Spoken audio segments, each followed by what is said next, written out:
I was losing it. I was like, don't throw up. Don't throw up. No, rule don't one. pass out. Rule Don't two. pass out.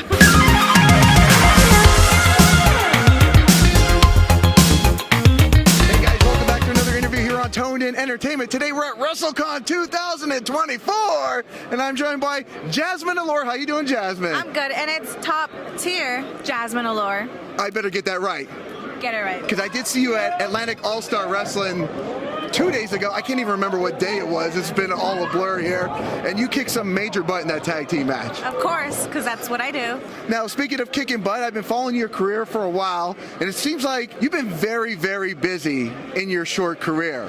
From everything to making WWE appearances, and of course being on Women of Wrestling as well, too. Yeah. It's been busy past couple of years. I'm so excited for what's to come. I think this year will probably be my best one yet. But yeah, Women of Wrestling was great. I had a lot of fun there. Of course, WWE, one of the best experiences ever, and I hope that more opportunities come. Now, what's the difference between Jazmin Allure and Jennifer Flores?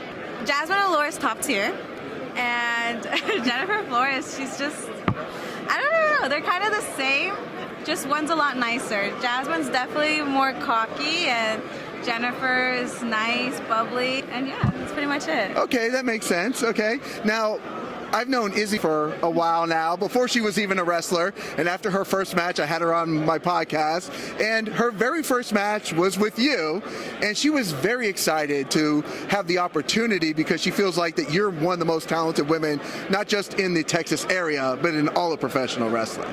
That was so much fun. I love beating little kids legally.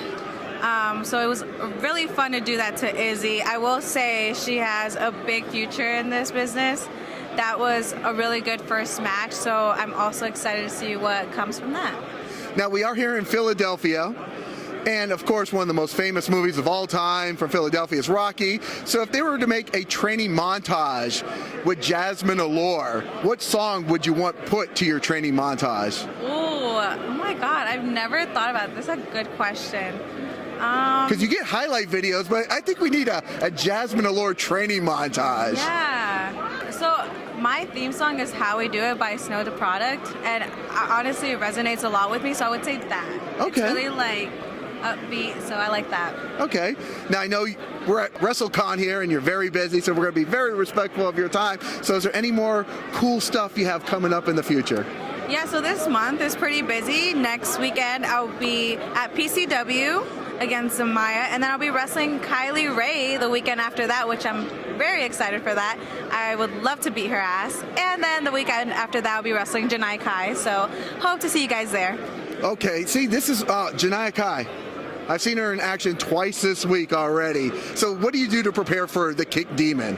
Oh, I got some tricks, but I'm not going to reveal them. Yeah, we're no spoilers here. Okay. Now, I do want to ask you one more question before we go, because wrestling is such a crazy world. So whether it was in the ring or a fan interaction, I like to use the word bizarro because it's just so crazy and out there. What's one bizarro moment that comes to your mind in your professional wrestling career? Like bizarro, like good or bad? Or Anything, just like blows your mind, like what the heck just happened? I will say after my WWE main event match against Tamina, when I got to the back, Becky Lynch came and hugged me, and she was like, that was a good match.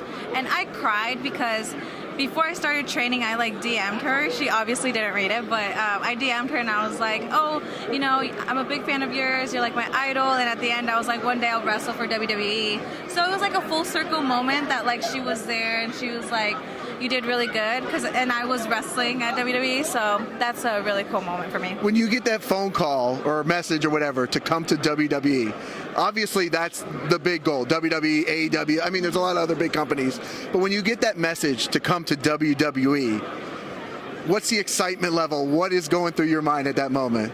It was, honestly I didn't think too much about it because it was only extra work, so I was like, okay. You know, there's nothing guaranteed, but it was still like a big thing. I was like, okay, I'm doing extra work, you know, you might do something, you might not. So it was, when it was crazy, when they told me I had a match, I was losing it. I was like, don't throw up.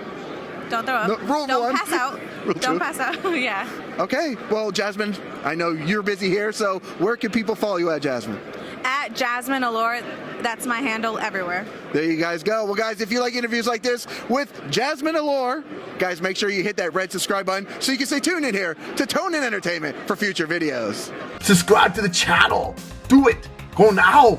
Do it now.